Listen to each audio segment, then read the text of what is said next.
Scorpio वालों के लिए आज का दिन काफ़ी हद तक उदासकुन रहेगा। बिजनेस एंड जॉब के हवाले से बड़े फैसले मत कीजिएगा। अगर आपने कहीं इन्वेस्टमेंट की है और पैसों का इंतज़ार है तो आज का दिन भी इंतज़ार में ही गुजरेगा। वक्त आपको अच्छी और कामयाबी दिलाएगा।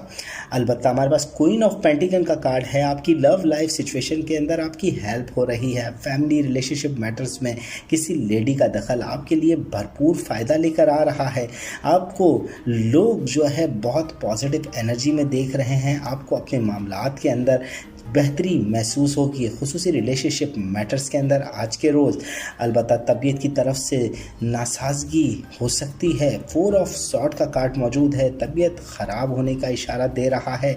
आज का दिन ज़रा अपनी तबीयत के हवाले से मोहतात रहिएगा, ज़्यादा बेहतर है। अलबत्ता आपकी तमाम चीज़ें पॉजिटिव एनर्जी की तरफ है। बस अपने काम के अंदर इंतज़ार रखिए स्कॉर्पियो।